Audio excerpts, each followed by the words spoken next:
오늘부로 너 여기서 당장 나가. 나가는 길에 이거나 버려라. 만삭의 배를 감싸 쥔 손에 힘이 빠져나갔습니다. 방금 뭐라고 하신 거예요? 제가 잘못 들은 걸까요? 시어머니가 저에게 준 박스 안에는 플라스틱 병과 낡은 옷가지가 구겨져 있었어요. 어제까지만 해도 다정하셨던 시어머니가 갑자기 왜 이러시는 걸까요? 갑자기 차갑게 저를 내쫓는 시어머니가 야속해서 서러운 눈물이 계속 흘렀습니다. 시어머니는 긴장한 듯 거실을 힐끗 쳐다봤어요. 거기엔 남편 태진이가 소파에 앉아 노트북을 보고 있었습니다. 그때였습니다. 엄마, 여보, 무슨 일 있어요? 거실에서 태진이의 목소리가 들렸습니다. 평소처럼 다정한 목소리였어요. 하지만 그 순간 시어머니의 얼굴이 하얗게 질렸습니다. 뭔가 이상했어요. 누구보다 살갑게 대해주시던 시어머니는 왜 갑자기 저를 내쫓았을까요? 이야기 시작 전에 구독과 좋아요 눌러주세요. 지금 어디서 듣고 계신가요? 댓글로 남겨주세요. 여러분의 이야기가 큰 힘이 됩니다. 이제 출산 예정일이 2주일 남았어요. 배는 이미 터질 듯 불러 있었고 계단 오르내리는 것도 숨이 찰 정도였죠. 그런데 지금 시어머니는 남편 몰래 저를 집 밖으로 내쫓으려 하고 있었습니다. 어머니, 제가 뭘 잘못했는지 말씀해 주세요. 출산일이 얼마 안 남았잖아요. 제 목소리는 애원조로 변해 있었습니다. 하지만 시어머니는 고개를 저었어요. 그리고는 거실 쪽을 다시 한번 확인하더니 제 귀에 대고 속삭였습니다. 지금은 설명 못해. 일단 나가야 해. 빨리. 시어머니의 눈빛이 다급했습니다. 무언가에 쫓기는 것 같았어요. 저는 혼란스러웠습니다. 도대체 무슨 일이 벌어지고 있는 걸까요? 여보, 누구랑 얘기해? 거실에서 태진이의 목소리가 들렸습니다. 시어머니는 화들짝 놀라며 현관문 쪽으로 몸을 돌렸어요. 아무것도 아니야. 윤서가 잠깐 마실 나간다고. 시어머니는 황급히 대답했습니다. 그리고는 거실 구석에 놓인 종이박스를 제 손에 쥐어줬어요. 박스 안엔 플라스틱 병들과 낡은 옷가지가 아무렇게나 구겨져 있었습니다. 나가는 길에 분리수거장에 이거나 버리고 가. 시어머니의 목소리는 일부러 크게 냈어요. 태진이한테 들으라는 듯이요. 저는 박스를 받아들고 멍하니 서 있었습니다. 어머니, 빨리 가. 제발. 시어머니의 눈에 눈물이 맺혀 있었습니다. 저는 그제야 느꼈어요. 이건 단순히 저를 내쫓는 게 아니라는 걸. 시어머니는 저를 보호하려는 거였죠. 윤서야, 조심해서 다녀와. 태진이가 거실에서 소리쳤습니다. 평소와 다름없는 다정한 목소리였어요. 저는 네라고 대답하고 현관문을 나섰습니다. 뒤에서 문 닫히는 소리가 쿵 하고 들렸죠. 계단을 내려가는 내내 눈물이 났습니다. 왜 이러는 걸까요? 도대체 제가 뭘 잘못한 거죠? 머릿속이 복잡했어요. 최근 태진이의 모습이 떠올랐습니다. 요 며칠 사이 태진이는 이상했어요. 일주일 전부터 태진이는 재택근무를 시작했습니다. 회사 사정이 안 좋아서 일주일에 사흘은 집에서 일한다고 했죠. 그런데 이상한 건 재택근무를 하면서도 새벽마다 전화벨 소리에 깨곤 했다는 거예요. 태진이는 황급히 베란다로 나가 조용히 통화하곤 했죠. 조금만 버티면 끝이야. 조금만. 어느 날 밤 화장실 가려고 일어났다가 베란다에서 중얼거리는 태진이의 목소리를 들었습니다. 누구랑 통화하는 건지 무슨 얘기를 하는 건지 알 수 없었어요. 물어보면 회사 일 때문에라고만 했죠. 그리고 며칠 전엔 차 안에서 블랙박스를 만지작거리는 태진이를 봤습니다. 뭐 하냐고 물으니까 고장 난 것 같아서라고 했지만 표정이 어딘가 불안해 보였어요. 분리수거장에 도착했을 때 저는 이미 땀으로 범벅이 되어 있었습니다. 만삭의 몸으로 무거운 박스를 들고 계단을 내려오는 게 얼마나 힘든지 시어머니는 알고 있을 거예요. 그런데도 급하게 보낸 이유가 뭘까요? 저는 박스를 바닥에 내려놓고 한숨을 내쉬었습니다. 플라스틱 병을 하나씩 꺼내 분리수거함에 넣기 시작했어요. 페트병, 비닐캔, 손이 기계적으로 움직였습니다. 그때였어요. 박스 바닥에 뭔가 납작하게 눌려 있는 게 느껴졌죠. 서류 봉투였습니다. 갈색 봉투 겉면에는 또박또박한 글씨로 이렇게 적혀 있었어요. 이건 버리는 거 아니다. 꼭 열어보거라. 심장이 쿵쾅거리기 시작했습니다. 이게 뭐죠? 누가 쓴 거죠? 필체를 보니 시어머니의 글씨 같았어요. 저는 주변을 둘러봤습니다. 아무도 없었죠. 그제야 깨달았습니다. 시어머니가 저를 급하게 내보낸 이유를요. 태진이가 집에 있었기 때문이에요. 태진이 눈에 띄지 않게 저한테 이 봉투를 전해주려고 분리수거 쓰레기 속에 숨긴 거였죠. 떨리는 손으로 봉투를 열었습니다. 안에는 서류 몇 장이 들어 있었어요.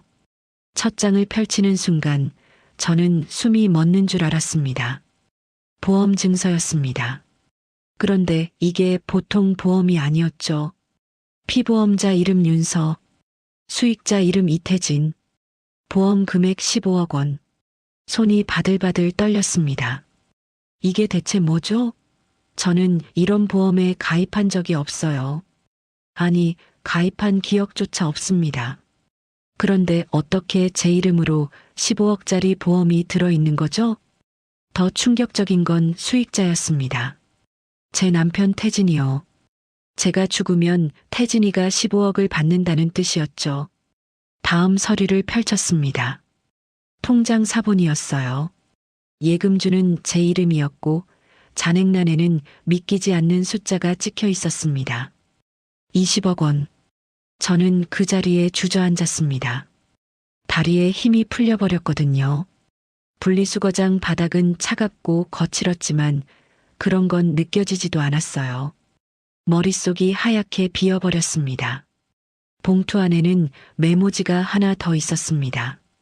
역시 시어머니의 필체였죠. 윤서야, 태진이가 오늘 너한테 산부인과 검진 같이 가자고 할 거야. 절대 태진이 차 타지 마. 위험해. 자세한 건 수연이한테 물어봐. 수연이는 내 후배야. 너도 몇 번 본 적 있지? 전화번호는 밑에 적어두었다. 조심해. 태진이 눈치채면 안 돼. 수연 이모요. 맞아요. 시어머니 대학 후배라고 들었어요. 몇 번 뵌 적이 있었죠. 보험회사에 다닌다고 하셨던 것 같아요. 그런데 왜 수연 이모가 이 일과 관련이 있는 걸까요? 산부인과 검진이요? 맞아요. 오늘 오후에 정기 검진 예정이었어요. 태진이가 어제 말했죠. 내일 검진 가는 길에 내가 태워다 줄게. 그때는 고마운 줄만 알았는데 차를 타지 말라고요? 위험하다고요? 순간 퍼즐 조각들이 맞춰지기 시작했습니다. 15억짜리 보험, 수익자는 태진이, 블랙박스를 만지작거리던 손, 조금만 버티면 끝이라던 중얼거림. 차 사고. 제 입에서 그 말이 새어나왔습니다. 온몸에 소름이 돋았어요. 설마요. 설마 태진이가 저를 차 사고로 위장해서. 아니에요. 아닐 거예요. 제 남편이 그럴 리 없어요. 저를 사랑한다고 했잖아요. 뱃속의 아기 아빠잖아요. 하지만 시어머니는 왜 이런 경고를 하는 걸까요? 시어머니가 아들을 의심할 정도면 뭔가 확실한 증거를 본 거겠죠. 저는 서류들을 다시 봉투에 넣고 가방 깊숙이 숨겼습니다. 그리고 핸드폰을 꺼냈어요. 메모지에 적힌 수연 이모의 번호로 전화를 걸었습니다. 신호음이 2번 울리자 수연 이모가 받았어요. 윤서야, 봉투 받았구나. 수연 이모의 목소리는 다급했습니다. 제가 뭐라고 말하기도 전에 수연 이모가 먼저 말을 이었어요.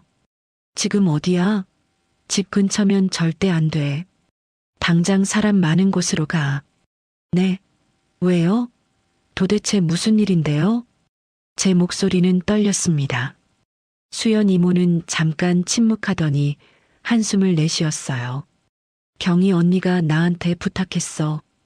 윤서 너 보호해달라고. 윤서야, 지금 위험해. 위험하다니요? 무슨 소리예요? 태진이 말이야. 그 이름을 듣는 순간 심장이 쿵 내려앉았습니다. 남편 태진이요? 태진이가 왜요? 일단 역 앞 카페로 가. 내가 30분 안에 갈게. 거기서 자세히 얘기할게. 그리고 윤서야, 오늘 산부인과 검진 있잖아. 네, 오후 2시예요. 절대 태진이 차 타지 마. 혼자 택시 타고 가. 알았지? 전화가 끊어졌습니다.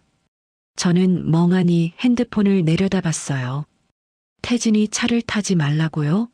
시어머니의 메모에도 똑같이 적혀 있었어요. 왜죠? 도대체 무슨 일이 벌어지려는 걸까요? 그때 핸드폰이 다시 울렸습니다. 태진이었어요. 여보, 어디야? 오래 걸리네.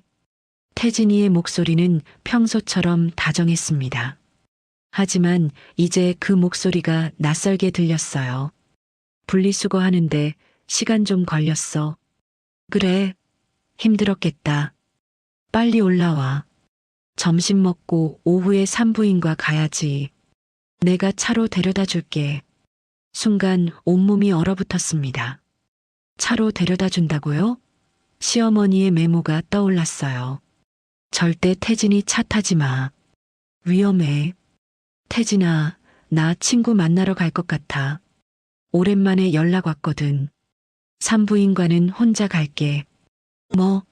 친구? 갑자기? 근데 산부인과는 같이 가야지. 검진 결과도 같이 들어야 하고. 태진이의 목소리에 당황한 기색이 섞여 있었습니다. 뭔가 계획이 틀어진 것 같은 느낌이었어요. 괜찮아. 검진은 간단한 거니까 혼자 다녀올게.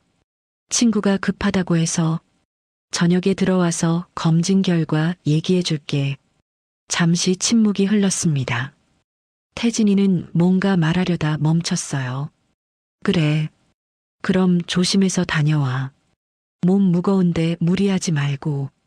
산부인과 갈 때는 꼭 택시 타고. 응, 그럴게. 전화를 끊고 저는 서둘러 분리수거장을 나왔습니다.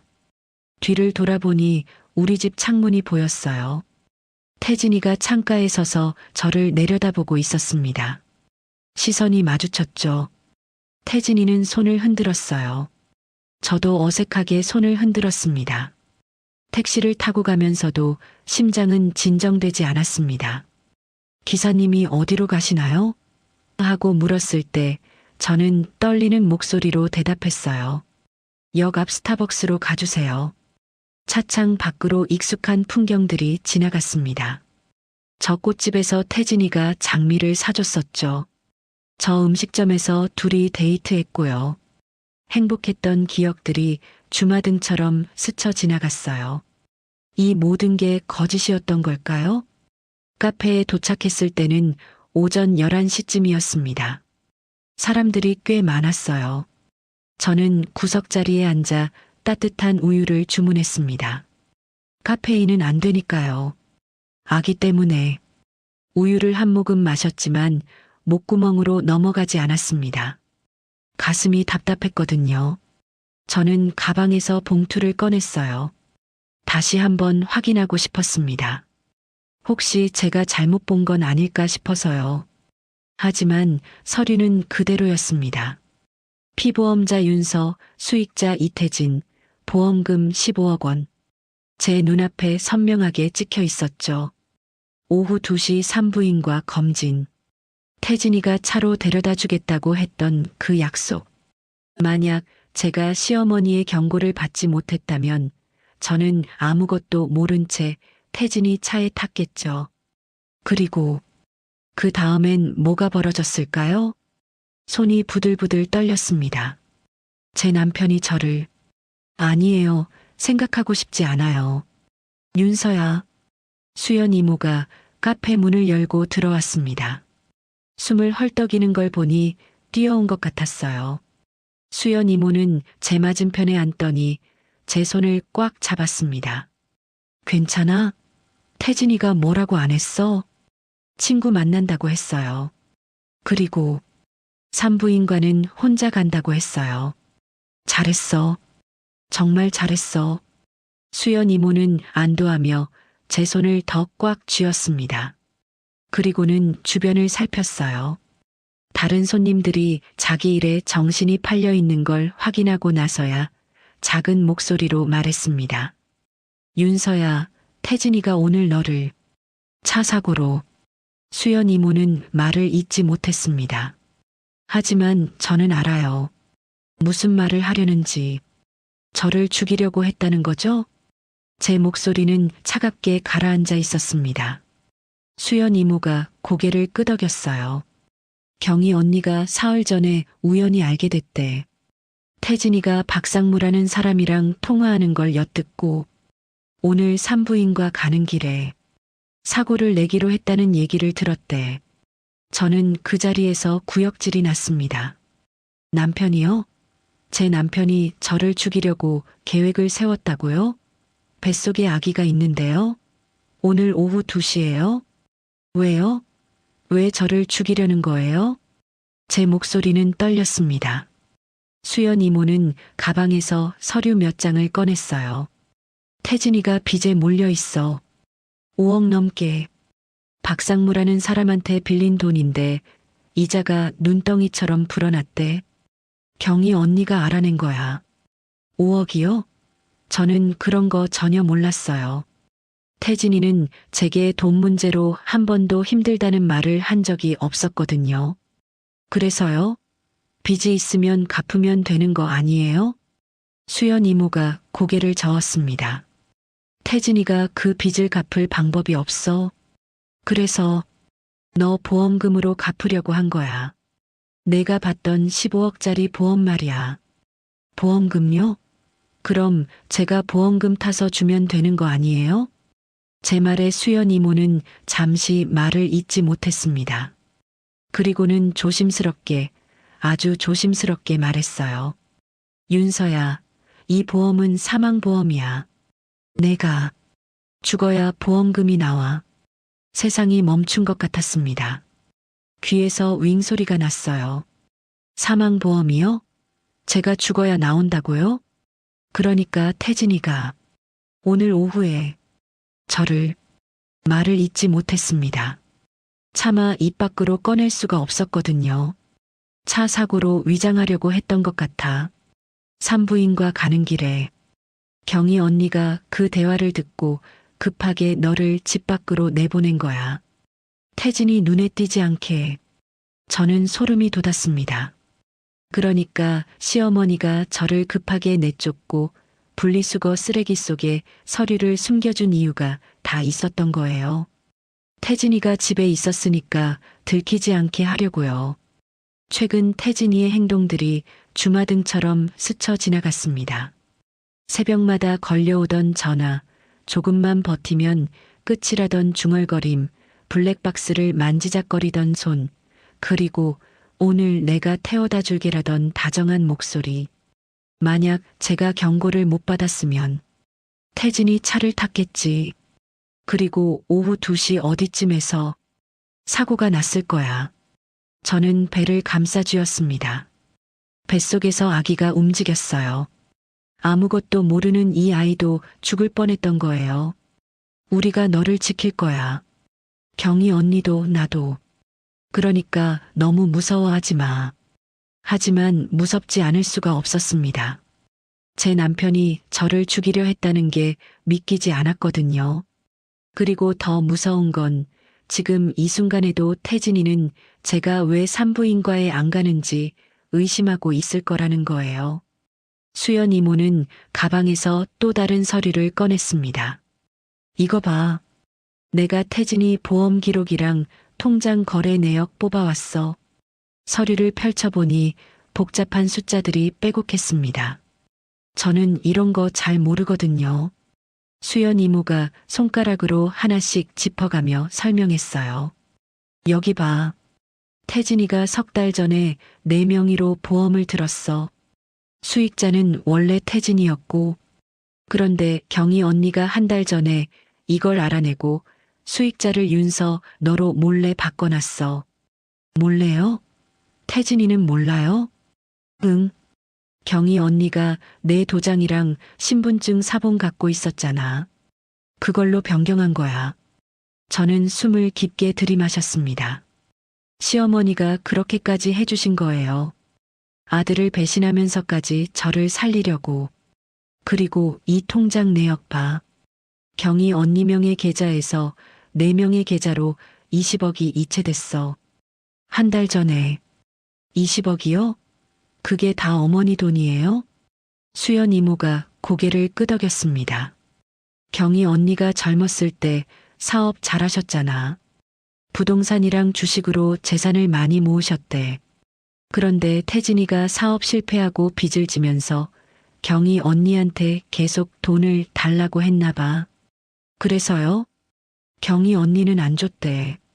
태진이가 그 돈으로 또 도박하거나 투자한다는 걸 아셨으니까. 그랬더니 태진이가 경희 언니 몰래 보험을 들기 시작한 거야. 내 이름으로. 저는 소름이 돋았습니다. 그러니까 태진이는 시어머니한테서 돈을 못 받으니까 저를 죽여서 보험금을 타려고 했다는 거잖아요. 태진이 통화 기록도 뽑아봤어. 수연 이모는 또 다른 서류를 내밀었습니다. 통화 내역이었어요. 같은 번호로 계속 전화가 오고 갔더군요. 이 번호가 박상무라는 사람 거야. 태진이한테 돈을 빌려준 채권자. 통화 내용은 모르겠지만 통화 시간이 길어. 매일같이 전화했더라고. 박상무요. 그 이름은 처음 들어봤습니다.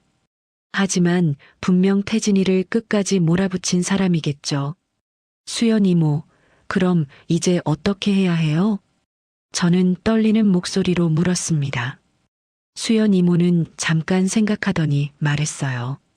일단 증거를 더 모아야 해. 태진이가 너를 해치려 했다는 걸 증명할 수 있는 거. 그리고 경찰에 신고해야 해. 경찰이요? 응. 살인 미수니까. 하지만 증거가 확실해야 해. 지금은 경희 언니가 엿들은 대화밖에 없으니까. 수연 이모는 노트북을 꺼냈습니다. 그리고 뭔가를 타이핑하기 시작했어요. 윤서야, 오늘 밤은 어디서 잘 거야? 집에 돌아가야 하는 거 아니에요? 수연 이모가 고개를 저었습니다. 안 돼. 태진이가 뭘 할지 몰라. 일단 오늘 밤은 모텔에서 자. 모텔이요? 응. 내가 방 잡아줄게. 태진이한테는 친구 집에서 잔다고 해. 저는 고개를 끄덕였습니다. 다른 선택지가 없었어요. 수연 이모는 역 근처 모텔을 검색했습니다. 여기 괜찮을 것 같아. 역에서 가깝고 깨끗해 보여. 그때 제 핸드폰이 울렸습니다. 태진이었어요. 저는 수연 이모를 봤습니다. 수연 이모가 고개를 끄덕이며 받으라는 신호를 보냈어요. 여보, 윤서야, 지금 어디야? 친구 만나고 있어? 태진이의 목소리는 평소와 달랐습니다. 조금 날카로웠어요. 의심하는 것 같았죠. 응, 카페에서 얘기 중이야. 산부인과는 언제 갈 거야? 2시 예약이잖아. 시계를 보니 1시 10분이었습니다. 저는 침착하게 대답했어요. 지금 가려고. 친구랑 헤어지고 택시 타고 갈게. 그래. 검진 끝나면 바로 집에 와. 걱정되니까. 응, 알았어. 전화를 끊자마자 수연 이모가 말했습니다. 윤서야, 산부인과는 가야지. 아이가 괜찮은지는 보고 오자. 혼자 가기 무서워요. 내가 같이 가줄게, 걱정 마. 저희는 카페를 나와 택시를 탔습니다. 산부인과까지는 10분 거리였어요. 차 안에서 저는 계속 뒤를 돌아봤습니다. 혹시 태진이가 따라오는 건 아닌지 무서운 생각이 들었습니다. 윤서야, 괜찮아. 태진이는 집에 있을 거야. 경희 언니가 함께 있잖아. 수연 이모의 말이 맞았습니다. 태진이가 집을 나서려면 시어머니가 알아차릴 거예요. 시어머니는 지금 저를 보호하고 있으니까요. 산부인과에 도착했을 때는 정확히 2시였습니다. 접수를 하고 대기실에 앉았어요. 다른 임산부들이 남편들과 함께 앉아 있었습니다. 행복해 보였죠. 저도 며칠 전까지는 저랬어요. 태진이랑 손잡고 와서 검진받고 아기 초음파 사진 보면서 웃고. 윤서 씨, 간호사가 저를 불렀습니다. 저는 진료실로 들어갔어요. 담당 의사는 50대 여자분이었습니다. 윤서 씨, 오늘 혼자 오셨네요? 남편분은요? 일이 있어서 못 왔어요. 그래요? 이제 출산 임박했는데 남편분도 같이 오시는 게 좋은데. 의사는 아쉬운 표정을 지었습니다. 저는 아무 말도 하지 않았어요. 남편이 저를 죽이려 했다는 말을 할 순 없었으니까요. 자, 누워보세요. 아기 상태 확인해 볼게요. 초음파를 했습니다. 화면에 아기가 보였어요. 작은 손과 발, 뛰는 심장. 눈물이 났습니다. 이 아이를 지켜야 해요. 무슨 일이 있어도요. 아기 건강해요. 체중도 적당하고 심박동도 정상이에요. 2주일 후면 만날 수 있겠네요. 네, 감사합니다. 검진을 마치고 나왔을 때 수연 이모가 대기실에서 기다리고 있었습니다. 어때? 아기 괜찮아? 네, 건강하대요. 다행이다. 우리는 병원을 나왔습니다. 해가 기울고 있었어요. 오후 3시쯤이었죠.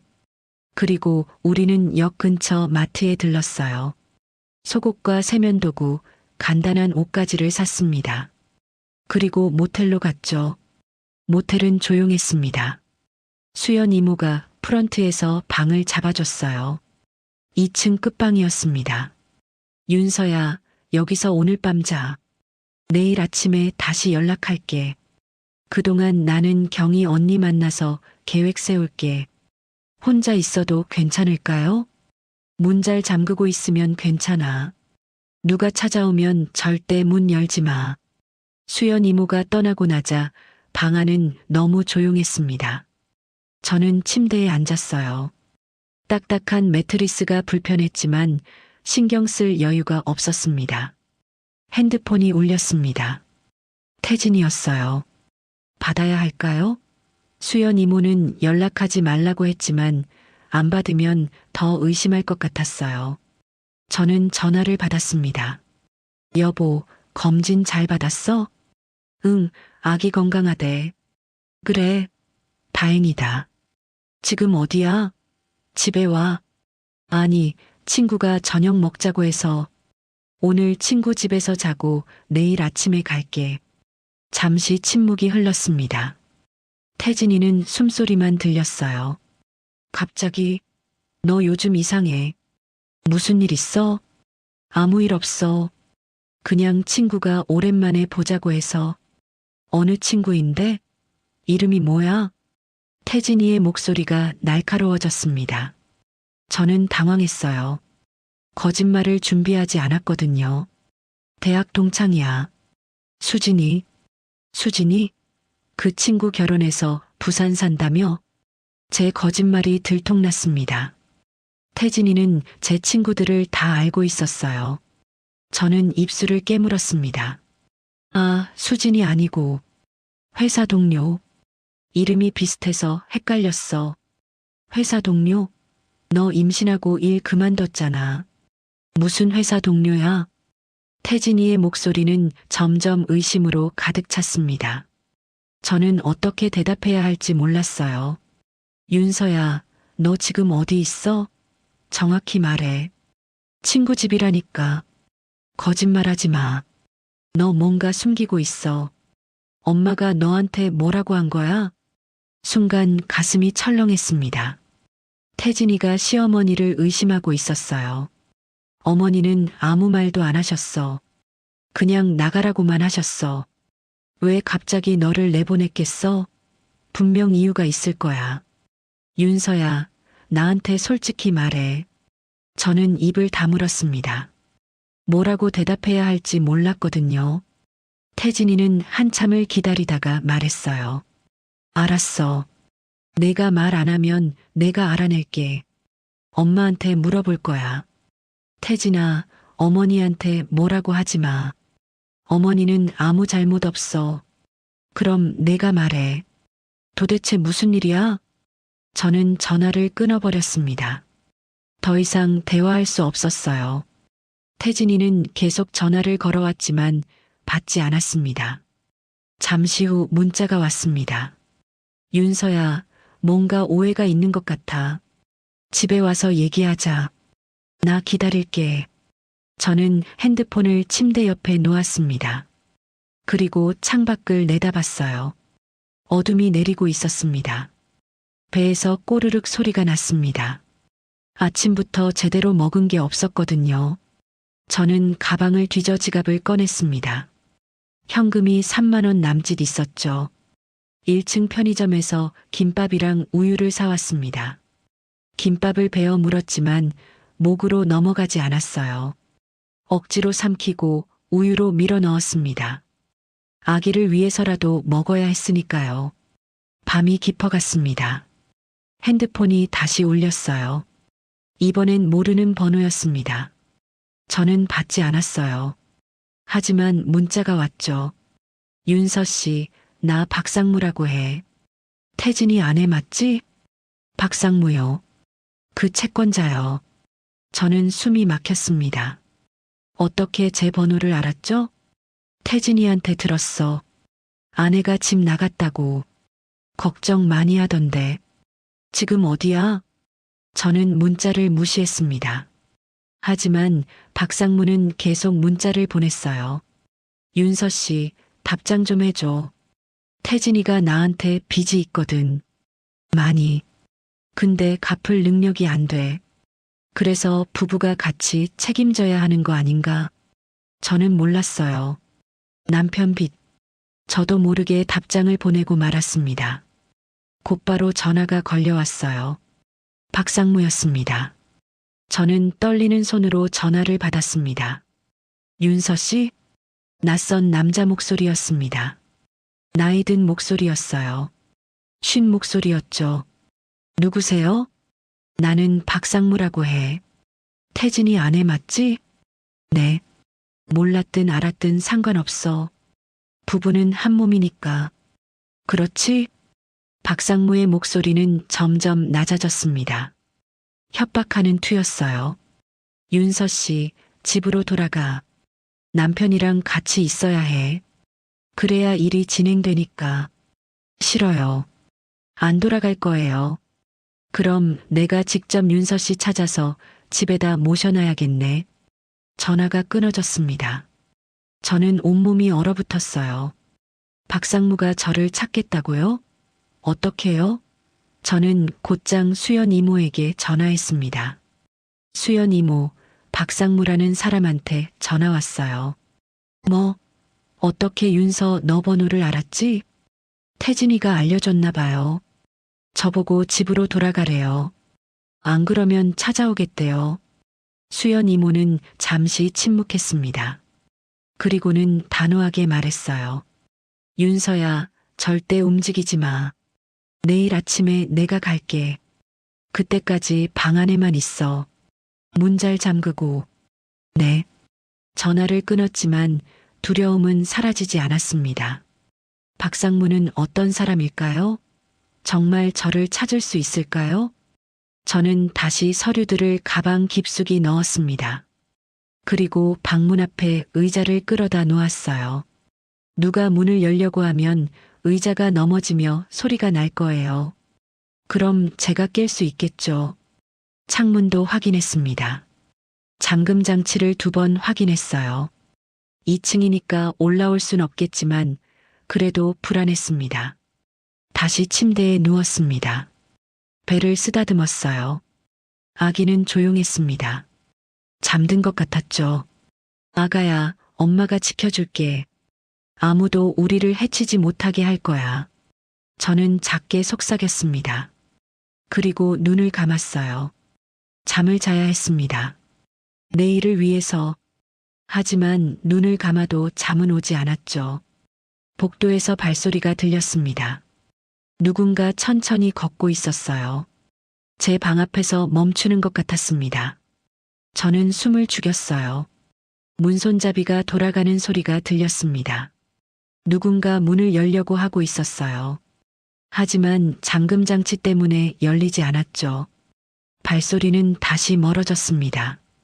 저는 온몸에 식은땀이 흘렀어요. 누구였을까요? 그냥 다른 손님이었을까요?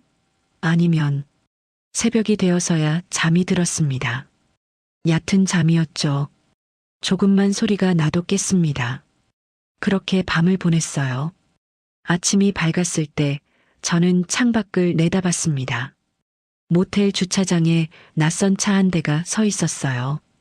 검은색 세단이었죠. 그 차 안에 누군가 앉아 있었습니다. 저를 보고 있는 것 같았어요. 핸드폰이 울렸습니다. 수연 이모였어요. 윤서야, 나 지금 모텔 앞인데 밖에 나오면 안 돼. 검은 차 보여? 네, 보여요. 저 차에 박상무 부하가 타고 있어. 너 감시하는 거야. 가슴이 내려앉았습니다. 이미 저를 찾아낸 거예요. 어떻게 여기를 알았죠? 저는 떨리는 목소리로 물었습니다. 수연 이모는 한숨을 쉬었어요. 모텔 직원 중에 박상무한테 돈 받고 정보 판 사람이 있나 봐. 아니면 내 핸드폰 위치를 추적했거나. 그럼 이제 어떡해요? 일단 나가면 안 돼. 내가 경찰한테 연락할게. 협박 전화 온 거 신고하는 거야. 경찰이요? 저는 망설였습니다. 경찰한테 신고하면 태진이도 조사받게 될 거예요. 그럼 이혼은 확실하고 아이는 아빠 없이 자라야 하죠. 하지만 다른 방법이 있나요? 윤서야, 지금은 너랑 아기 목숨이 우선이야. 다른 건 나중에 생각해. 수연 이모의 말이 맞았습니다. 저는 고개를 끄덕였어요. 알겠어요. 신고해 주세요. 수연 이모는 전화를 끊었습니다. 저는 다시 창밖을 내다봤어요. 검은 차는 여전히 그 자리에 있었습니다. 차 안 사람이 담배를 피우고 있었죠. 연기가 창문 밖으로 새어나왔습니다. 30분쯤 지났을 때 경찰차 한 대가 모텔 앞에 섰습니다. 경찰관 2명이 내렸어요. 그들은 검은 차로 다가갔습니다. 차 안 사람과 뭔가 얘기를 나누더니 신분증을 확인했죠. 잠시 후 검은 차는 출발했습니다. 떠나는 거예요. 수연 이모가 다시 전화했습니다. 윤서야, 일단 저 사람은 쫓아냈어. 하지만 또 올 수 있으니까 다른 곳으로 옮겨야 해. 어디로요? 너희 집. 네. 거기로요? 저는 깜짝 놀랐습니다. 태진이가 있는 곳으로 다시 돌아가라고요? 태진이는 지금 집에 없어. 회사 출근했어. 경희 언니가 일단은 집으로 오래. 지금은 어디 가기도 힘들고 그게 제일 안전할 것 같아. 하지만 태진이가 퇴근하면 퇴근 전에 다시 나오면 돼. 경희 언니가 태진이 퇴근 시간 확인했대. 오늘은 늦게 들어올 거야. 저는 고민했습니다. 태진이가 있는 집으로 돌아가는 게 맞나요? 하지만 여기 있는 것도 위험했죠. 박상무 부하들이 다시 올 수 있으니까요. 알겠어요. 갈게요. 1시간 후 저는 집 앞에 서 있었습니다. 익숙한 현관문이었어요. 어제 이 문을 나섰을 때는 다시 돌아올 줄 몰랐죠. 초인종을 눌렀습니다. 시어머니가 문을 열어줬어요. 윤서야, 어서 들어와. 시어머니의 얼굴은 피곤해 보였습니다. 밤새 잠을 못 잔 것 같았어요. 저는 집 안으로 들어갔습니다. 거실은 어제와 똑같았죠. 소파도 텔레비전도 식탁도 그대로였습니다. 앉아. 밥 먹었어? 시어머니가 물었습니다. 저는 고개를 저었어요. 아침에 편의점 빵 하나 먹은 게 전부였거든요. 시어머니는 주방으로 가더니 미역국을 데웠습니다. 따뜻한 국 냄새가 났어요. 먹어. 밖에서 고생했다. 저는 숟가락을 들었습니다. 국을 한 숟갈 떠서 입에 넣었어요. 짭짤하고 따뜻했습니다. 눈물이 났죠. 어제부터 제대로 먹지 못해서 배가 고팠거든요. 저는 국을 다 먹었습니다. 밥도 한 공기 비웠어요. 윤서야, 미안해. 정말 미안해. 시어머니가 제 손을 잡았습니다. 그 손은 차갑고 떨리고 있었어요. 괜찮아요, 어머니. 저 살려주셔서 감사해요. 태진이가, 내 아들이 그럴 줄은 몰랐어. 내가 잘못 키웠나 봐. 시어머니는 눈물을 흘렸습니다. 저도 울었어요. 우리는 한참 동안 그렇게 손을 잡고 울었습니다. 어머니, 태진이는 왜 그렇게 됐어요? 저는 조심스럽게 물었습니다. 시어머니는 한숨을 쉬었어요. 태진이가 2년 전에 사업을 시작했잖아. 친구랑 동업으로. 근데 잘 안 됐나 봐. 그래서 문 닫고 빚만 남았지. 그때 어머니가 도와주시지 않았어요? 도와줬어. 3억을 줬어. 빚 갚으라고. 근데 태진이가 그 돈으로 주식을 샀더라고. 한 방에 빚을 갚겠다고. 결국 다 잃었지. 저는 아무 말도 할 수 없었습니다. 태진이가 그런 일을 저한테는 한 번도 말하지 않았거든요. 저는 남편이 회사 다니는 줄만 알았어요. 그 뒤로 태진이가 이상해졌어. 돈에 집착하기 시작했지. 빨리 크게 벌어야 한다고, 그래야 살 수 있다고. 내가 말려도 소용없었어. 그래서 박상무한테 돈을 빌린 거군요. 시어머니가 고개를 끄덕였습니다. 박상무는 사채업자야. 이자가 어마어마해. 한 달에 10%씩 붙어.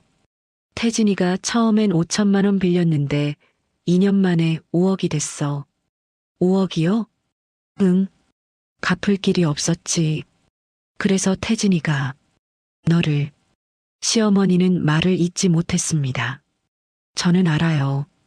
태진이가 저를 죽여서 보험금으로 빚을 갚으려 했다는 걸. 15억짜리 보험이면 빚을 갚고도 10억이 남으니까요. 어머니, 태진이가 정말 그럴 생각이었어요? 정말 저를 죽일 생각이었냐고요. 시어머니는 눈을 감았습니다. 그리고는 천천히 고개를 끄덕였어요. 미안해, 윤서야. 내가 엿듣고 말았어. 태진이가 박상무랑 통화하는 거 차 사고로 꾸미기로 했대. 산부인과 가는 길에. 저는 소름이 돋았습니다. 산부인과 가는 길이요. 그러고 보니 태진이가 며칠 전에 말했죠. 내일 검진 가는 길에 내가 태워다 줄게.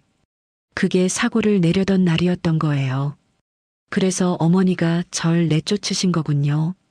그날 못 가게. 그래. 너를 집 밖으로 내보내야 안전할 것 같았어. 그리고 증거를 줘야 했지. 내가 스스로를 지킬 수 있게. 저는 시어머니를 꼭 안았습니다. 이 사람은 저를 살려준 은인이에요. 아들보다 며느리를 선택한 사람이죠. 어머니, 이제 어떻게 해야 해요? 경찰에 신고해야 해. 태진이를, 박상무를 다 신고해야 해. 하지만 그럼 태진이는 감옥 갈 거야. 살인 미수로. 저는 입술을 깨물었습니다. 남편이 감옥에 가는 거예요. 아기 아빠가. 하지만 그게 맞는 일이죠. 저를 죽이려 했으니까요. 윤서야, 내가 결정해. 신고할지 말지. 나는 내 편이야. 저는 배를 쓰다듬었습니다. 아기가 발로 찼어요. 살고 싶다고, 엄마를 지켜달라고 말하는 것 같았습니다. 신고할게요. 저랑 아기를 지키기 위해서. 시어머니가 고개를 끄덕였습니다. 그때 현관문이 열리는 소리가 났어요. 누군가 들어오고 있었습니다. 저는 깜짝 놀라 시어머니를 봤어요. 시어머니도 놀란 표정이었죠. 엄마, 나야. 태진이의 목소리였습니다. 태진이가 돌아온 거예요. 퇴근 시간보다 훨씬 빨랐어요. 거실 문이 열렸습니다. 태진이가 서 있었어요. 저와 눈이 마주쳤죠. 태진이의 얼굴은 굳어 있었습니다. 여보, 집에 있었구나. 태진이의 목소리는 평소처럼 다정했지만 눈빛은 차갑고 날카로웠습니다. 저는 숨을 참았어요. 심장이 미친 듯이 뛰었죠. 엄마, 잠깐 나가 계실래요? 여보랑 둘이서 얘기 좀 하게. 시어머니는 저를 봤습니다. 저는 고개를 끄덕였어요. 시어머니는 천천히 일어나 방으로 들어갔습니다. 거실에는 저와 태진이만 남았죠. 태진이가 소파에 앉았습니다. 그리고 저를 빤히 쳐다봤어요. 여보, 어제 분리수거하러 갔을 때 뭔가 봤지? 저는 대답하지 않았습니다. 태진이의 눈빛을 피했어요. 하지만 태진이는 계속 저를 바라봤죠. 엄마가 봉투를 숨겨놨지? 쓰레기 속에. 그거 열어봤어? 태진이의 목소리는 낮았습니다. 화난 것처럼 들렸어요. 저는 손을 꽉 쥐었습니다. 떨리는 손을 감추려고요. 봤어. 저는 작게 대답했습니다. 태진이는 한숨을 쉬었어요. 그리고는 머리를 쥐어뜯었죠. 제길, 엄마가 왜 그런 걸 준 거야? 당신이 날 죽이려고 했으니까. 제 입에서 그 말이 나왔습니다. 태진이는 고개를 들어 저를 봤어요. 눈이 흔들렸습니다. 뭐? 보험 들었잖아. 내 이름으로. 15억짜리. 수익자는 당신으로 해서. 태진이의 얼굴이 하얗게 질렸습니다. 들켰다는 걸 아는 거죠. 그게 아니야. 아니긴 뭐가 아니야. 산부인과 가는 길에 차 사고 내려고 했잖아. 나 죽이고 보험금 타려고. 제 목소리는 떨렸지만 멈추지 않았습니다. 태진이는 일어나 제게 다가왔어요. 저는 본능적으로 뒤로 물러났죠. 윤서야, 오해야. 내가 설명할게. 오해? 박상무한테 5억 빌린 것도 오해야? 빚 갚을 길 없어서 날 죽이려던 것도 오해야? 태진이는 멈춰섰습니다. 제가 다 알고 있다는 걸 깨달은 거예요. 그는 소파에 주저앉았습니다. 고개를 숙였죠. 미안해. 그 말이 나오는 순간 제 안에서 뭔가 무너졌습니다. 정말이었어요. 태진이가 저를 죽이려 했던 게 정말이었던 거예요. 어떻게 그럴 수가 있어? 나 만삭인데. 아기도 있는데. 눈물이 주르륵 흘러내렸습니다. 태진이는 고개를 들지 않았어요. 그저 주먹을 쥔 채 앉아있을 뿐이었죠. 나도 어쩔 수 없었어. 박상무가 날 죽이겠다고 했어. 매일 협박했어. 일주일 안에 돈 안 갚으면 죽인다고. 그래서 날 죽이려고 한 거야? 제 목소리는 차가웠습니다. 태진이는 고개를 끄덕였어요. 미안해. 정말 미안해. 다른 방법이 없었어. 다른 방법이 없었다고? 경찰한테 가면 되잖아. 사채업자 신고하면 되잖아. 그럼 나만 더 위험해져. 박상무는 그런 사람이 아니야. 경찰도 못 건드려. 태진이는 떨고 있었습니다. 정말 무서워하는 것 같았어요. 하지만 저는 동정심이 들지 않았습니다. 제 목숨보다 자기 목숨이 더 중요했던 사람이니까요. 당신 때문에 내가 죽을 뻔했어. 아기도. 알아. 미친 짓이었어. 근데 윤서야, 나 정말 궁지에 몰렸었어. 생각할 시간도 없었어. 태진이는 일어나 다시 제게 다가왔습니다. 저는 또 뒤로 물러났어요. 태진이가 멈췄죠. 만지지 마. 가까이 오지도 마. 제 목소리는 단호했습니다. 태진이는 손을 내렸어요. 그리고는 무릎을 꿇었습니다. 윤서야, 제발. 한 번만 용서해줘. 다시는 안 그럴게. 약속할게. 용서? 날 죽이려던 사람을 어떻게 용서해? 나도 사람이야. 실수할 수 있잖아. 실수? 이게 실수야? 저는 웃었습니다. 황당해서 웃음이 나왔거든요. 사람 죽이려던 게 실수라니요. 윤서야, 우리 아기 생각해봐.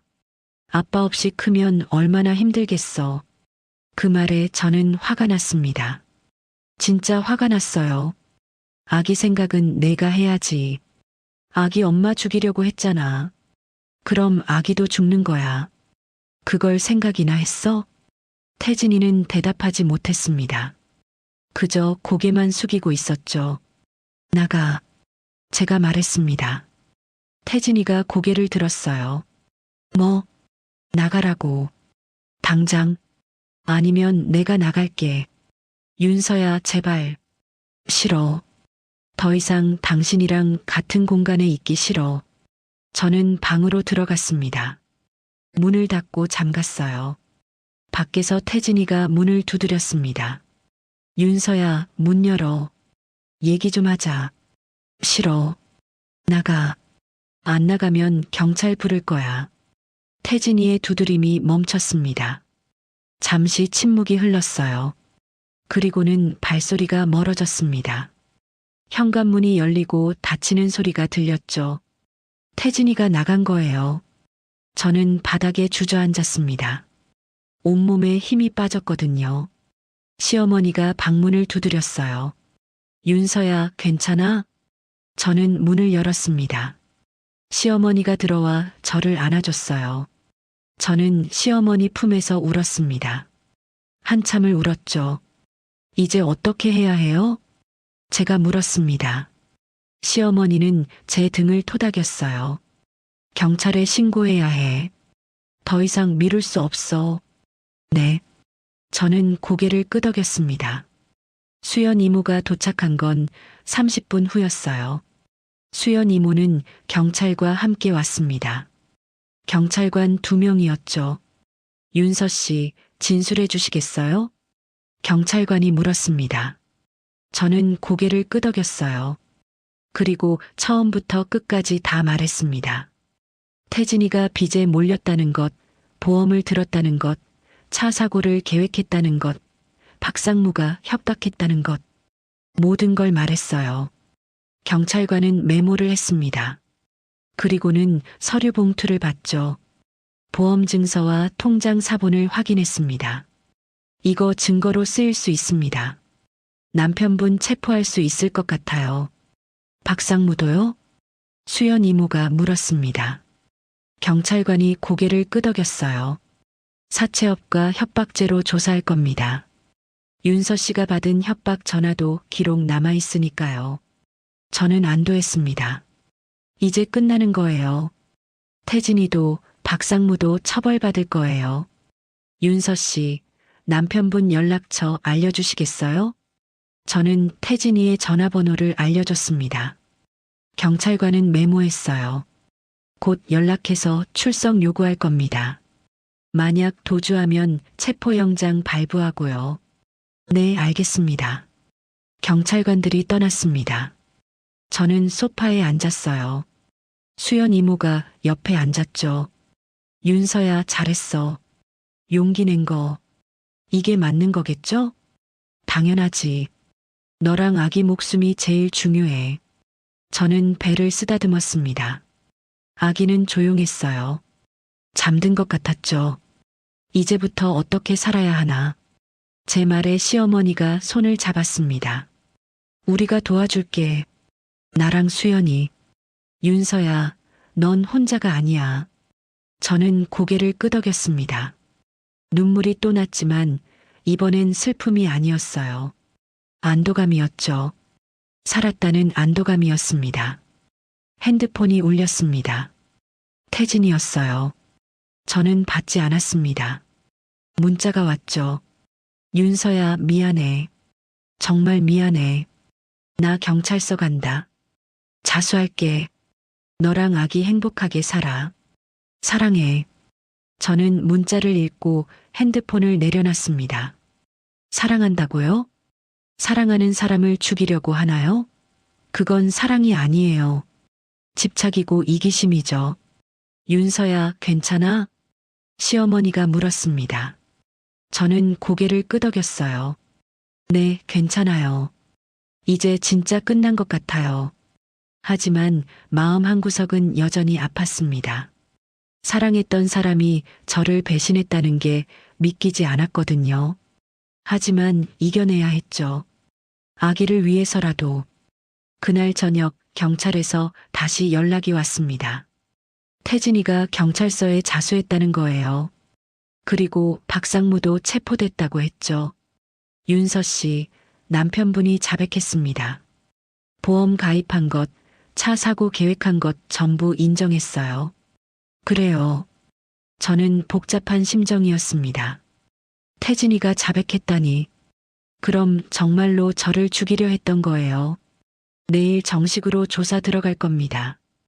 윤서 씨도 증인으로 출석해야 하는데 괜찮으시겠어요? 네, 가겠습니다.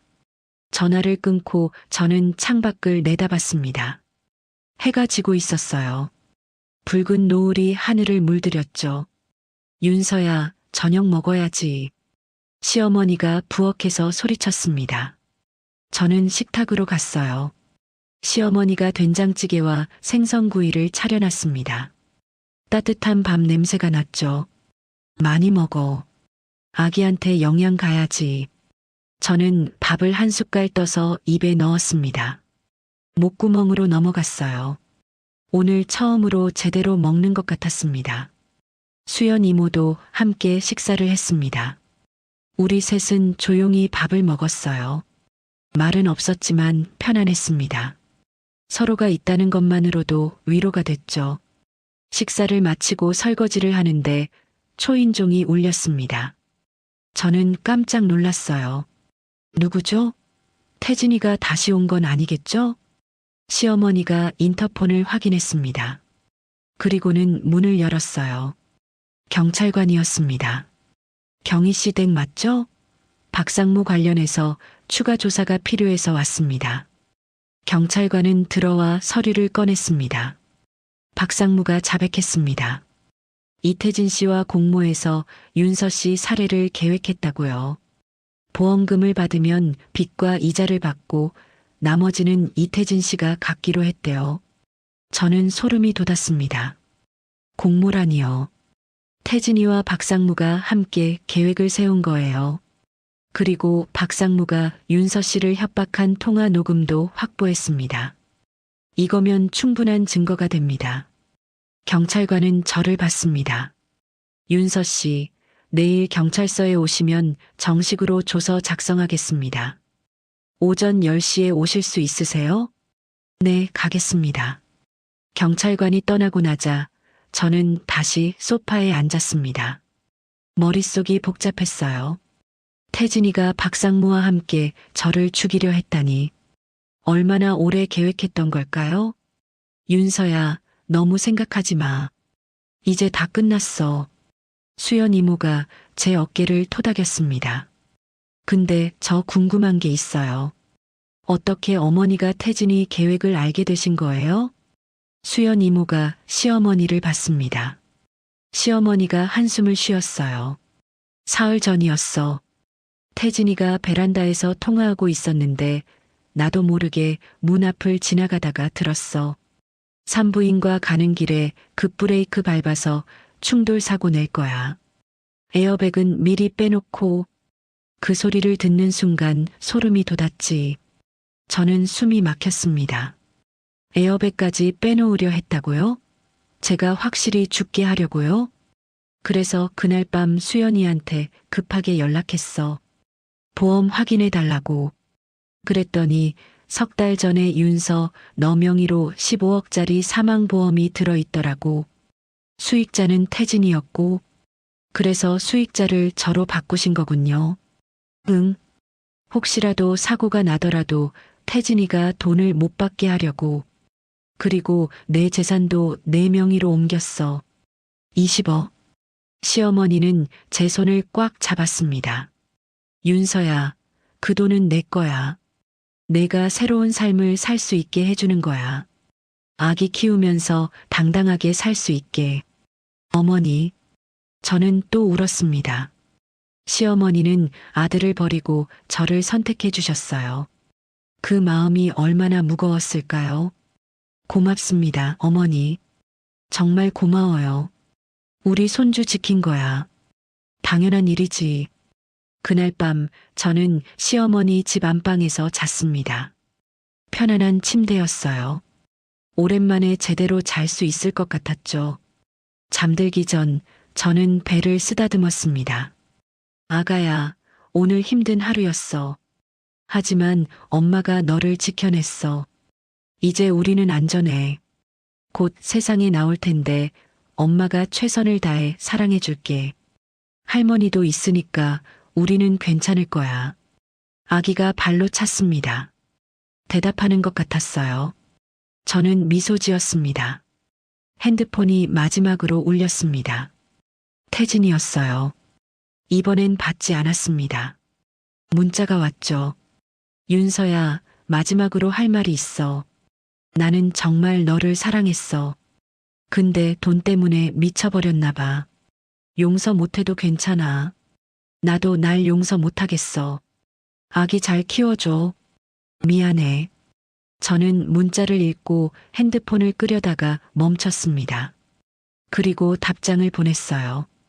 당신이 사랑했던 건 나를 아니었어. 당신 자신이었지. 이제 연락하지 마. 전송 버튼을 누르고 저는 태진이 번호를 차단했습니다. 이제 정말 끝이에요. 창밖을 보니 달이 떠 있었습니다. 밝은 달이었어요. 내일은 새로운 하루가 시작되겠죠. 경찰서에 가서 조서를 작성하고 태진이와 박상무를 처벌하는 절차가 시작될 거예요. 그리고 2주일 후면 아기를 만나게 되겠죠. 새로운 생명, 새로운 시작. 저는 준비가 됐어요. 이 아이를 위해서라면 뭐든 할 수 있어요. 눈을 감았습니다. 이번엔 깊은 잠이 왔어요. 악몽 없는 평화로운 잠이었습니다. 다음 날 아침 경찰에서 전화가 왔습니다. 윤서 씨, 남편분이 면회를 요청했습니다. 만나시겠습니까? 면회요? 저는 망설였습니다. 태진이를 다시 볼 자신이 없었거든요. 안 만나면 안 돼요? 강제는 아닙니다만 남편분이 윤서 씨한테 꼭 할 말이 있다고 하더군요. 중요한 얘기래요. 중요한 얘기요? 무슨 얘기일까요? 저는 시어머니를 봤습니다. 시어머니가 고개를 끄덕였어요. 가봐. 뭔 소린지 들어는 봐야지. 저는 오후에 경찰서 유치장으로 갔습니다. 수연 이모가 함께 가주셨어요. 면회실은 좁고 어두웠습니다.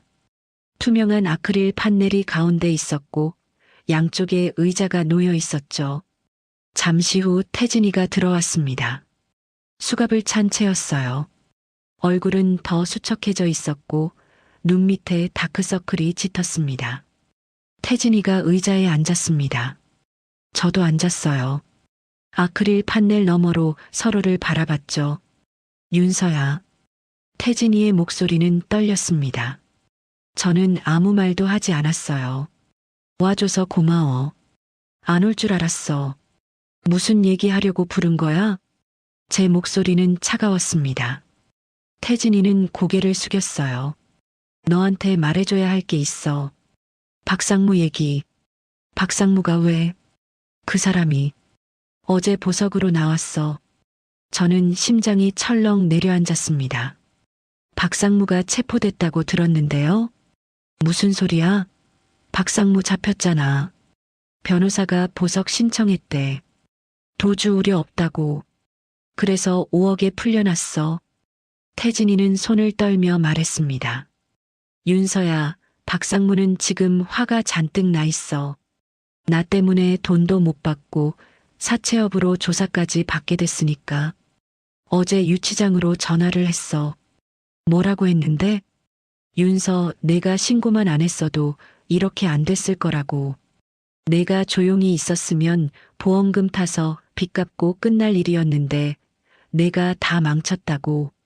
저는 소름이 돋았습니다. 박상무가 저를 원망하고 있다는 거잖아요. 윤서야, 조심해. 박상무는 위험한 사람이야. 정말 뭐든지 할 수 있어. 경찰한테 얘기하면 되잖아. 경찰이 뭘 해줘? 박상무는 아직 아무것도 안 했잖아. 그냥 나한테 전화했을 뿐이야. 경찰은 실제로 뭔가 일어나기 전엔 못 움직여. 태진이의 말이 맞았습니다. 박상무가 아직 저한테 직접 뭘 한 건 아니니까요. 그럼 나보고 어떻게 하라는 거야? 집에만 있지 마. 사람 많은 데 다녀. 그리고 혹시 박상무 사람들 보이면 바로 경찰 불러. 박상무는 검은색 벤츠 타고 다녀. 차 번호판 끝자리가 7890이야. 그거 보이면 무조건 피해. 태진이는 제 눈을 똑바로 봤습니다. 윤서야, 미안해. 내가 잘못해서 너까지 위험해졌어. 박상무를 건드린 게 내 실수야. 이제 와서 미안하다고 소용없어. 알아. 근데 그래도 말하고 싶었어. 그리고 유나. 좋은 이름이야. 유나라는 이름을 태진이 입에서 듣는 게 이상했습니다. 미안해. 유나 아빠가 돼줄 수 없어서. 미안해. 너희를 지키지 못해서. 태진이는 눈물을 흘렸습니다.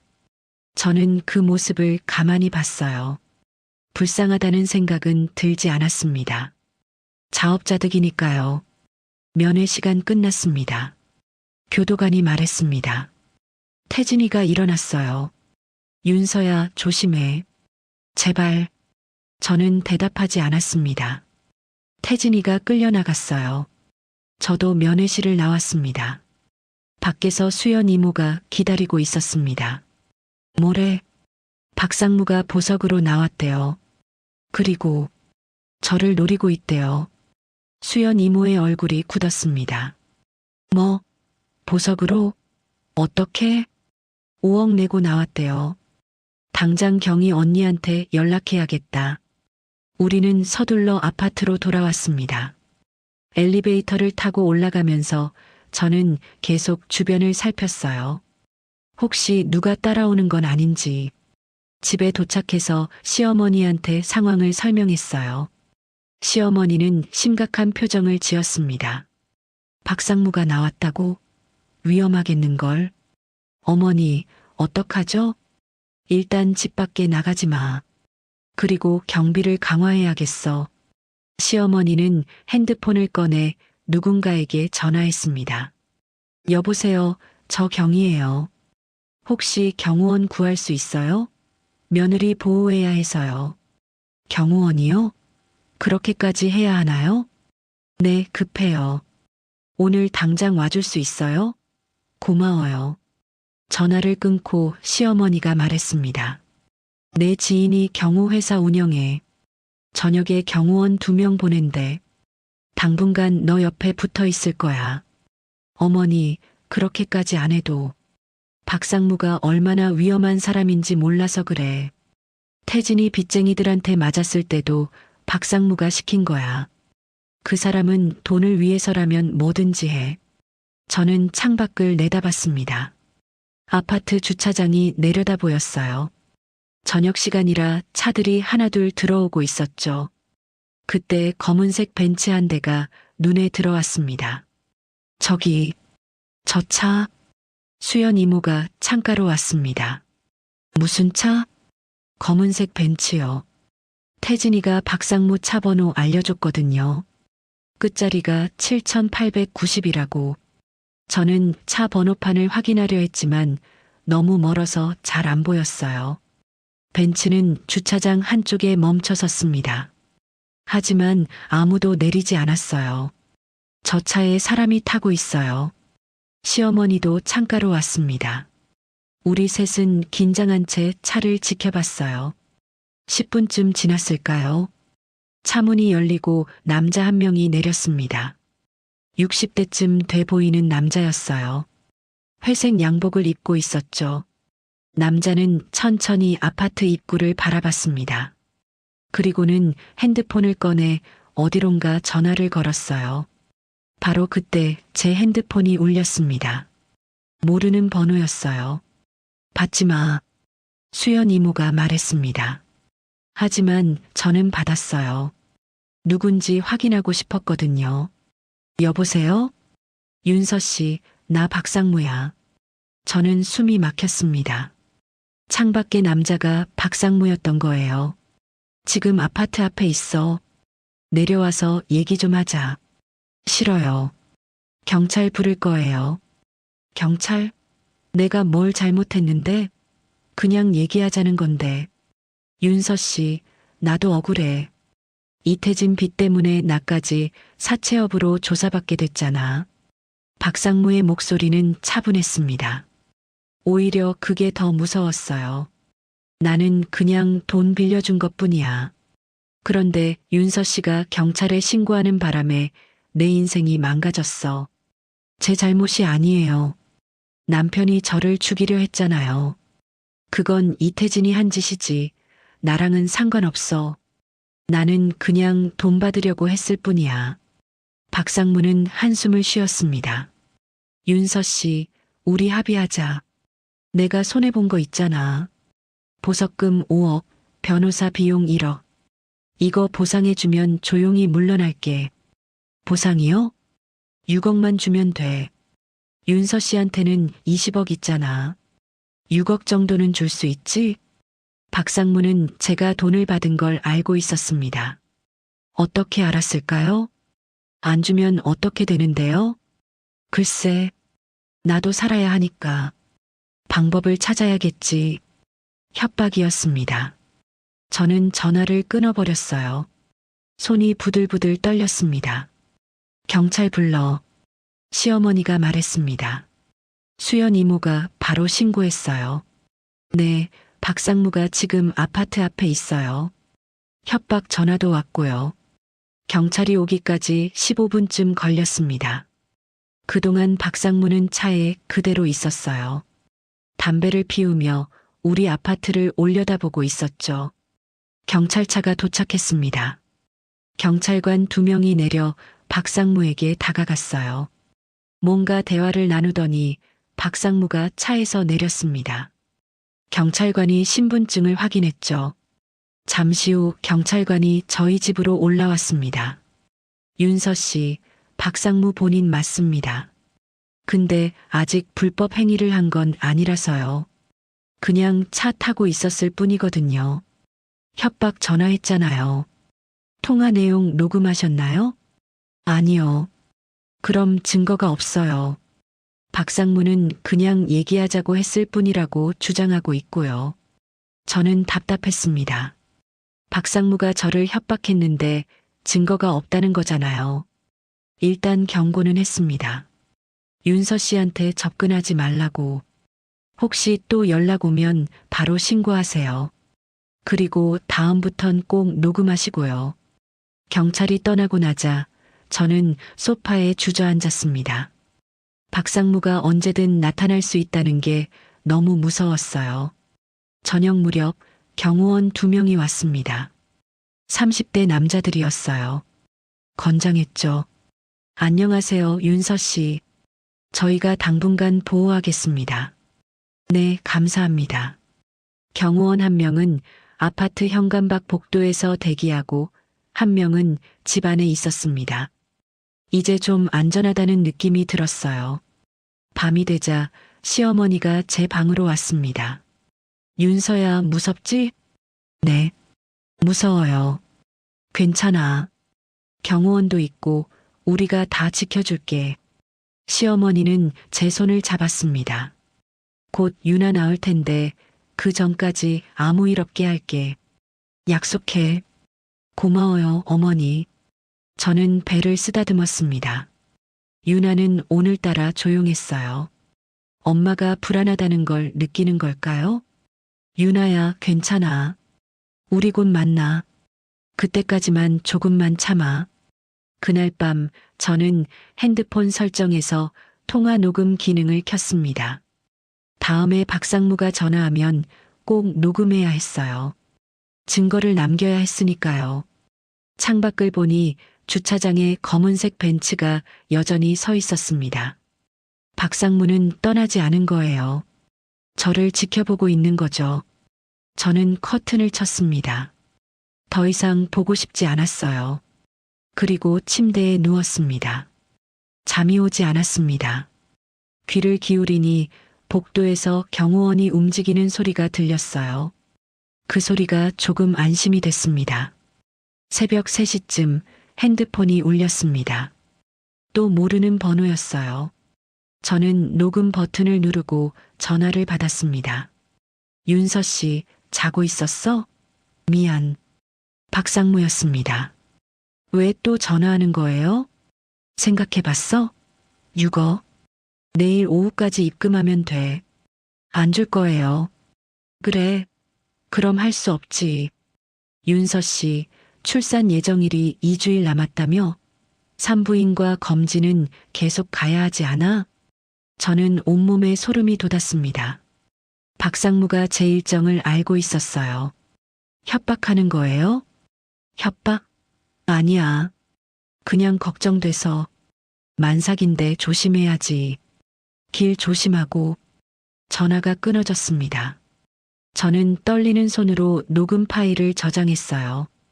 증거를 확보한 거예요. 다음 날 아침 저는 녹음 파일을 들고 경찰서로 갔습니다. 경호원 한 명이 함께 따라왔어요. 강민수 형사에게 파일을 보여줬습니다. 이거 들어보세요. 박상무가 어젯밤에 전화했어요. 강민수 형사는 파일을 재생했습니다. 박상무의 목소리가 흘러나왔죠. 생각해봤어? 6억. 내일 오후까지 입금하면 돼. 출산 예정일이 2주일 남았다며? 산부인과 검진은 계속 가야 하지 않아. 길 조심하고.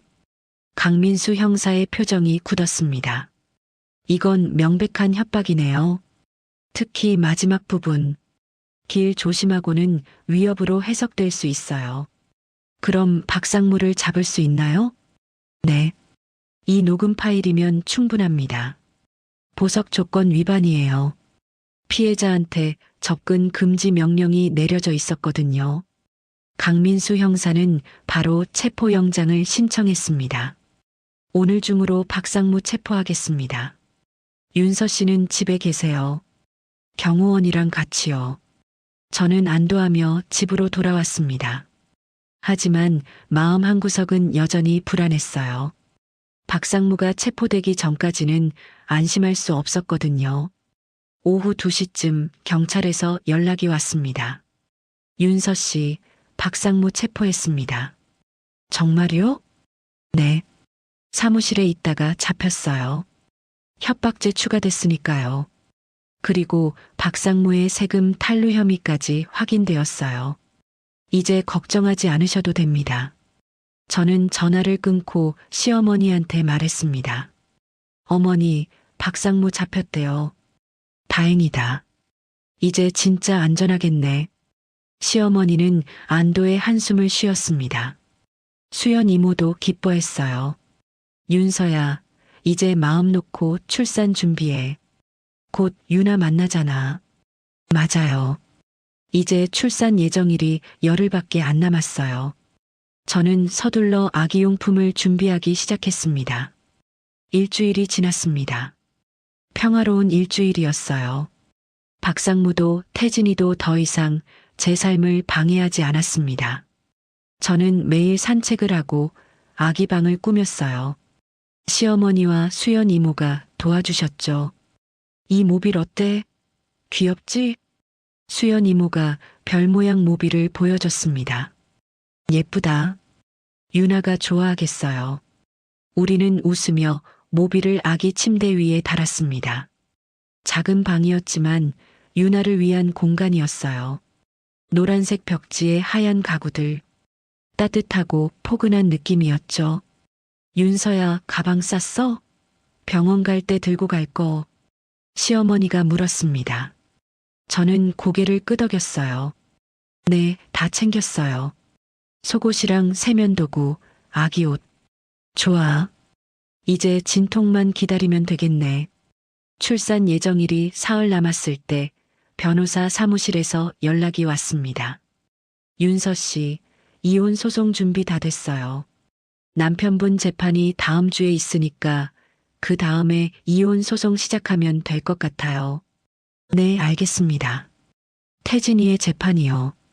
저는 증인으로 출석해야 했어요. 하지만 출산 예정일이랑 겹쳐서 걱정이었습니다. 윤서 씨, 만약 출산하시면 재판 날짜 연기할 수 있어요. 걱정 마세요. 감사합니다. 이틀 후인 밤, 저는 배에서 이상한 느낌을 받았습니다. 뭔가 조이는 것 같았어요. 진통이었습니다. 어머니, 저는 시어머니를 불렀습니다. 시어머니가 달려왔어요. 왜? 무슨 일이야? 진통이 온 것 같아요. 시어머니는 시계를 봤습니다. 그리고 진통 간격을 재기 시작했어요. 얼마나 자주 와? 10분마다요. 아직 병원 갈 시간은 아니야. 좀 더 기다려보자. 1시간이 지나자 진통 간격이 5분으로 좁혀졌습니다. 이제 병원에 갈 시간이었어요. 수연아, 차 준비해. 수연 이모가 차를 빼왔습니다. 우리는 서둘러 병원으로 갔어요. 새벽 2시였습니다. 병원에 도착하자 간호사들이 저를 분만실로 데려갔습니다. 의사가 왔어요. 윤서 씨, 자궁경부 5cm 열렸어요. 조금만 더 기다리면 될 것 같아요. 진통은 점점 심해졌습니다. 숨쉬기가 힘들었어요. 시어머니가 제 손을 잡아줬습니다. 힘내, 윤서야. 조금만 참아. 아파요, 어머니. 알아. 곧 끝나. 유나 만날 수 있어. 새벽 4시쯤 의사가 다시 확인했습니다. 자궁경부 완전히 열렸어요. 이제 힘주세요. 저는 있는 힘껏 힘을 줬습니다.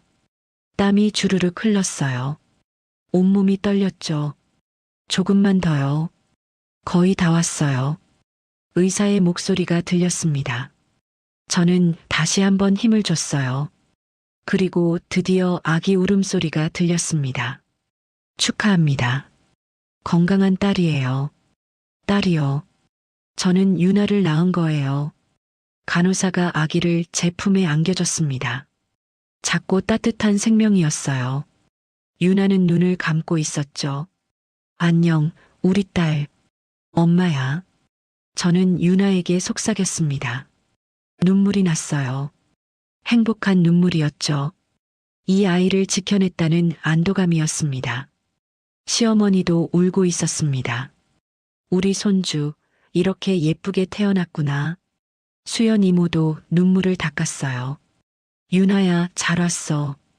우리가 많이 기다렸어. 저는 유나를 내려다봤습니다. 작은 손가락, 작은 발가락. 모든 게 완벽했어요. 유나야, 엄마가 너를 지켰어. 우리 이제 행복하게 살자. 유나가 작게 움직였습니다. 엄마 목소리를 알아듣는 것 같았어요. 병실로 옮겨진 후 저는 유나를 안고 창밖을 내다봤습니다. 해가 떠오르고 있었어요. 새로운 아침이었죠. 윤서야, 좀 쉬어. 내가 유나 안고 있을게. 시어머니가 유나를 안아갔습니다. 저는 침대에 누웠어요. 몸은 피곤했지만 마음은 편안했습니다. 핸드폰을 확인했습니다. 수연 이모가 가족들한테 출산 소식을 알렸나 봐요. 축하 문자가 여러 통 와 있었습니다. 그 중에 변호사 사무실에서 온 문자도 있었어요. 윤서 씨, 출산 축하드립니다. 태진 씨 재판은 일주일 후로 연기됐어요. 푹 쉬세요. 태진이요. 저는 잠시 태진이를 떠올렸습니다. 지금 유치장에 있겠죠. 자기 딸이 태어난 것도 모르고요. 아니, 알고 있을까요? 시어머니가 알려줬을까요? 어머니, 태진이한테 유나 태어난 거 알려주실 거예요? 시어머니는 잠시 생각하더니 고개를 저었습니다. 아니, 알려줘봤자 슬퍼질 뿐이야. 태진이는 이제 유나 아빠가 아니야. 맞는 말이었습니다. 태진이는 저를 죽이려 했어요. 유나의 엄마를 죽이려 했죠. 그런 사람이 아빠 자격이 있나요? 윤서야, 너무 생각하지 마. 이제 유나만 생각해. 네, 어머니. 저는 유나를 봤습니다. 시어머니 품에서 평화롭게 자고 있었어요. 이 아이에게는 아빠가 없을 거예요. 하지만 할머니가 있고 수연 이모가 있고 엄마인 제가 있습니다. 우리가 유나를 사랑하고 키울 거예요. 며칠 후 저는 퇴원했습니다. 집으로 돌아오니 아기 방에 꽃다발이 놓여 있었어요. 수연 이모가 준비한 거였습니다. 유나 환영해. 카드에 적혀 있었죠. 저는 웃었습니다. 유나를 아기 침대에 눕혔어요. 유나는 편안하게 잠들었습니다.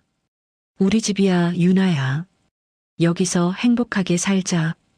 그날 밤 저는 유나 옆에서 잤습니다.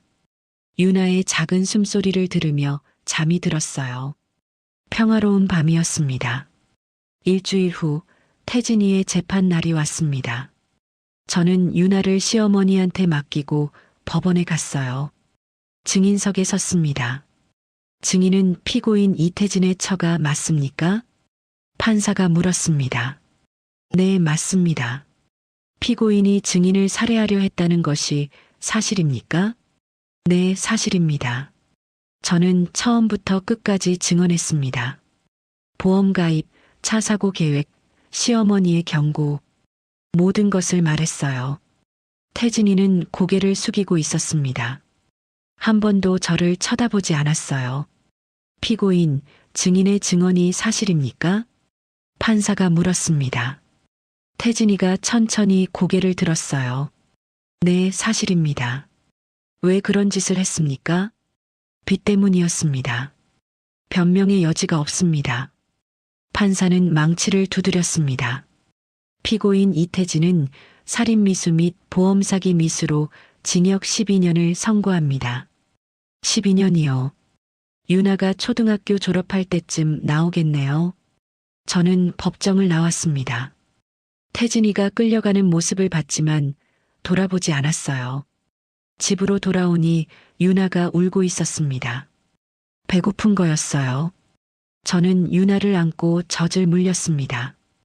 유나는 금방 조용해졌어요. 유나야, 재판 다녀왔어. 이제 진짜 다 끝났어. 우리 이제 새로운 시작이야. 유나가 저를 올려다봤습니다. 작은 눈이 반짝였어요. 저는 유나의 이마에 입맞춤했습니다. 엄마가 항상 지켜줄게. 약속해. 유나가 태어난 지 한 달이 지났습니다. 저는 이제 엄마가 됐어요. 매일 유나를 돌보고 젖을 먹이고 기저귀를 갈았습니다. 힘들었지만 행복했어요. 시어머니는 저를 많이 도와주셨습니다. 밤에 유나가 울면 같이 일어나 달래주셨고 제가 쉴 수 있게 유나를 안아주셨죠. 윤서야, 좀 자. 내가 유나 볼게. 괜찮아요, 어머니. 너도 쉬어야 해. 산후조리 제대로 안 하면 나중에 고생해. 시어머니의 말이 맞았습니다. 저는 침대에 누워 잠깐 눈을 붙였어요. 잠이 얼마나 소중한지 이제 알겠더라고요. 수연 이모도 자주 찾아왔습니다. 아기 오시며 장난감을 사들고 오셨죠. 유나야, 이모가 왔어. 보고 싶었어? 수연 이모는 유나를 안고 행복해했습니다. 유나도 수연 이모를 좋아하는 것 같았어요. 울지 않고 조용히 안겨 있었거든요. 윤서야, 이혼 소송은 어떻게 됐어? 다음 주에 첫 재판이래요. 근데 태진이가 이혼에 동의한대요. 재산 분할도 다 포기하고요. 그래, 그럼 빨리 끝나겠네. 네, 변호사님이 한두 달이면 이혼 확정될 거래요. 저는 복잡한 심정이었습니다. 결혼한 지 3년 만에 이혼이라니. 하지만 어쩔 수 없었어요. 태진이와는 더 이상 함께할 수 없었으니까요. 이혼 재판날 저는 법원에 갔습니다. 유나는 시어머니가 봐주셨어요. 법정에서 태진이를 다시 봤습니다. 교도소 죄수복을 입고 있었어요. 태진이는 저를 봤습니다. 눈에 미안함이 가득했죠. 하지만 저는 외면했습니다. 피고인 이태진, 이혼에 동의합니까? 판사가 물었습니다. 네, 동의합니다. 재산분할 청구는요? 포기합니다. 제가 잘못했습니다. 윤서에게 아무것도 바랄 자격이 없습니다. 판사는 서류를 확인했습니다. 양육권은 원고 윤서에게 전부 귀속되는 것으로 하겠습니다. 피고인은 양육비 지급 의무가 있으나 현재 수감 중이므로 출소 후 지급하도록 하겠습니다. 양육비는 필요 없어요. 제가 말했습니다. 판사가 저를 봤어요. 원고, 양육비를 포기하시겠다는 겁니까? 네. 받고 싶지 않아요. 태진이가 고개를 들었습니다. 저를 바라봤어요. 입술을 떨고 있었습니다. 원고의 의사를 존중하겠습니다. 그럼 양육비 청구권을 포기하는 것으로 하겠습니다. 판사는 망치를 두드렸습니다. 원고 윤서와 피고 이태진은 이혼을 허가합니다. 한 달 후 이혼이 확정됩니다. 재판이 끝났습니다. 저는 법정을 나가려 했어요. 그때 태진이가 소리쳤습니다. 윤서야. 저는 멈춰섰습니다. 하지만 돌아보지 않았어요. 미안해. 정말 미안해. 윤아. 잘 키워줘. 제발. 저는 대답하지 않고 법정을 나왔습니다. 복도에서 눈물이 났어요.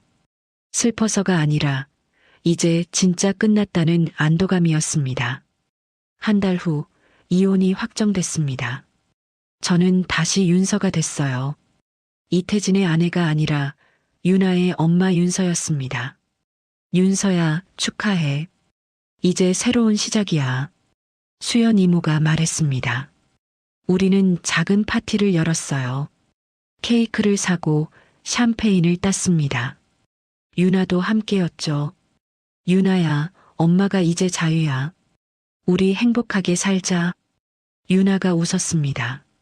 생후 2달이 된 윤아는 이제 웃을 줄 알았어요. 그 웃음이 세상에서 가장 아름다웠습니다. 석 달이 지났을 때 저는 작은 카페에서 아르바이트를 시작했습니다. 일주일에 사흘만 나갔어요. 윤아는 시어머니가 봐주셨죠. 윤서야, 무리하지 마. 돈은 충분히 있잖아. 일하고 싶어요, 어머니. 사람들도 만나고 싶고요. 시어머니는 이해해 주셨습니다. 카페 일은 생각보다 재미있었어요. 손님들에게 커피를 내리고 주문을 받고 평범한 일상이었지만 저에게는 소중했습니다. 일을 마치고 집에 돌아오면 윤아가 저를 기다리고 있었어요. 엄마. 윤아가 제 목소리를 알아듣고 웃었습니다. 저는 윤아를 안아 올렸어요. 엄마 왔어, 윤아야. 보고 싶었어? 윤아는 제 볼에 입을 맞췄습니다. 아직 서툴렀지만 그게 너무 사랑스러웠어요. 6개월이 지났을 때 저는 상담을 받기 시작했습니다. 트라우마 치료였어요. 태진이에게 배신당한 상처, 죽을 뻔했던 공포, 그것들을 치유하고 싶었습니다. 윤서 씨, 많이 힘드셨겠어요. 상담사가 말했습니다. 네. 가끔 악몽을 꿔요. 차 사고 나는 꿈이요. 그럴 수 있어요. 하지만 이제 안전해요. 윤서 씨는 살아남았어요. 상담사의 말이 맞았습니다. 저는 살아남았어요. 윤아도 지켰고요. 이제 과거를 놓아주세요. 미래를 보세요. 저는 고개를 끄덕였습니다. 과거를 놓아주는 게 쉽진 않았지만 노력했어요. 매일 조금씩요. 윤아 돌잔치를 했을 때 저는 많은 것을 느꼈습니다. 시간이 정말 빨리 지나갔어요. 윤아는 이제 걷기 시작했고 엄마 아빠라는 말도 했습니다. 엄마. 윤아가 저를 향해 비틀거리며 걸어왔어요. 저는 무릎을 꿇고 팔을 벌렸습니다. 윤아야, 이리 와. 윤아가 제 품에 안겼습니다. 저는 유나를 꽉 안았어요. 잘했어, 우리 딸. 엄마 정말 자랑스러워.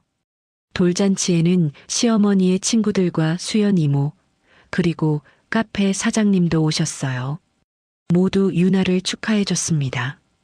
유나야, 건강하게 자라렴. 예쁘게 컸네. 엄마 닮아서 이쁘다. 저는 행복했습니다. 이 순간이 영원했으면 좋겠다고 생각했어요. 돌잔치가 끝나고 저는 유나를 재웠습니다.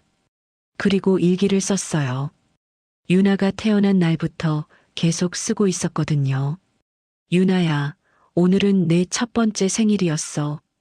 돌잔치도 했고 많은 사람들이 축하해줬어. 엄마는 너무 행복했어. 1년 전을 생각하면 꿈만 같아. 내가 뱃속에 있을 때 엄마는 정말 힘들었거든. 죽을 뻔도 했어. 근데 할머니랑 수연 이모가 우리를 지켜줬어. 그래서 우리가 지금 여기 있는 거야. 유나야, 엄마는 내가 이 일기를 읽을 나이가 됐을 때 다 얘기해 줄 거야. 내 아빠 얘기도, 엄마가 겪었던 일도.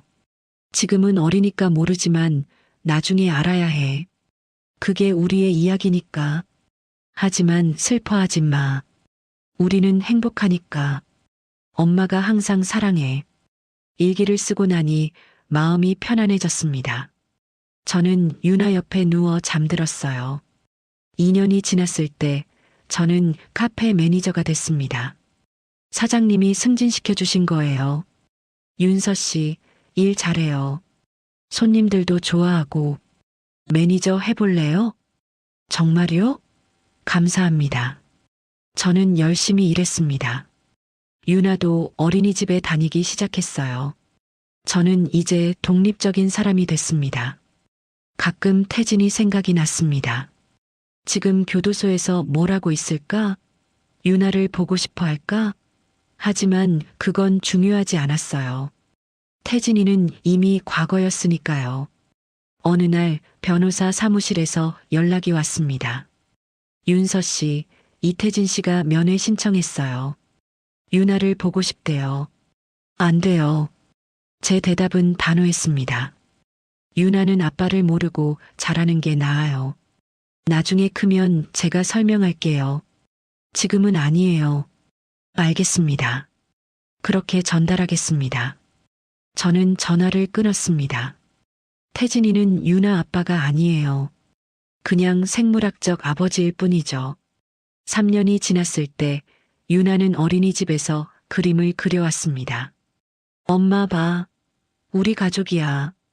그림에는 세 사람이 그려져 있었어요.